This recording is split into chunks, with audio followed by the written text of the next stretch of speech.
Middle east में जंग अब एक ऐसे मोड़ पर पहुंच गई है जहां सिर्फ मिसाइलें नहीं बल्कि पूरी अर्थव्यवस्था को निशाना बनाया जा रहा है। इजराइल ने ईरान की सबसे बड़ी लाइफलाइन, उसके तेल भंडार और ऊर्जा ढांचे पर सबसे बड़ा और सीधा हमला कर दिया है। रिपोर्ट्स के मुताबिक 30 फ्यूल टैंक और 3 बड़े ऑयल डिपो तबाह हो चुके हैं।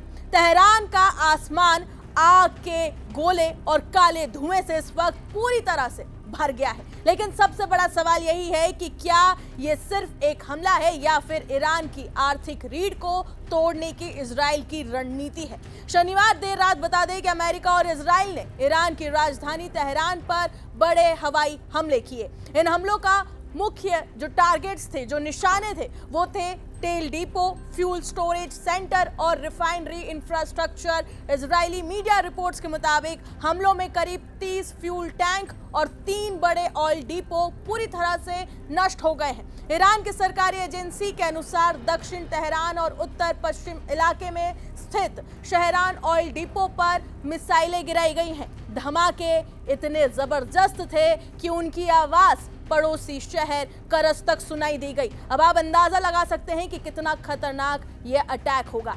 सोशल मीडिया पर कई सारे वीडियोस वायरल हैं जहां पर तेहरान के आसमान में आग के विशाल गोले और घना काला धुआं साफ दिखाई दे रहा है। एक्सपर्ट्स का कहना है कि ऊर्जा ठिकानों पर हमला करना सिर्फ सैन्य कार्रवाई नहीं है बल्कि ये आर्थिक युद्ध की रणनीति है, क्योंकि ईरान की अर्थव्यवस्था का एक बड़ा हिस्सा उसका तेल उत्पादन और निर्यात पर निर्भर करता है और अब उसे ही टारगेट इजराइल ने किया है। अगर तेल डिपो और रिफाइनरी ठप हो जाए तो उसका सीधा असर पड़ता है ईंधन सप्लाई पर, सैन्य लॉजिस्टिक पर और देश की अर्थव्यवस्था पर।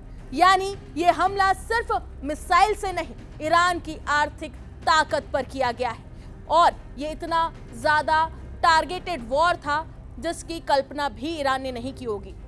दूसरी तरफ ईरान भी पीछे हटने के लिए तैयार नहीं है। ईरान के इस्लामिक रिवॉल्यूशनरी गार्ड कॉर्प्स यानी कि IRGC ने यह दावा किया है कि ईरान कम से कम 6 महीने तक युद्ध लड़ने की क्षमता रखता है। IRGC के अनुसार अब तक 200 से ज्यादा सैन्य ठिकानों को निशाना बनाया गया है और ईरान ने ये चेतावनी भी दे दी है कि अगर अमेरिकी जहाज पर्शियन गल्फ में आए तो उन्हें समुद्र में डुबो दिया जाएगा।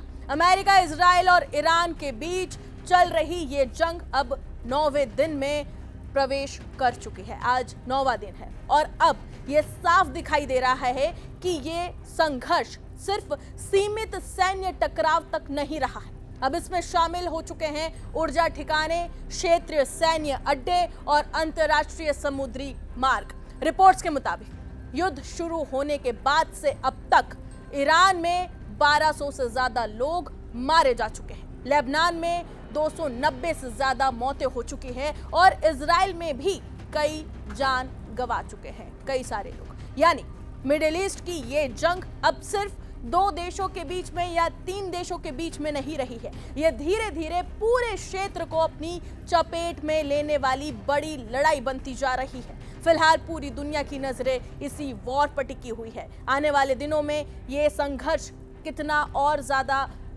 गहरा होता है और कितना और ज्यादा विशाल बनता है, इस पर भी पूरी दुनिया की नजरें हैं। फिलहाल इस रिपोर्ट में इतना ही। बाकी तमाम खबरों के लिए जुड़े रहे जी न्यूज़ के साथ।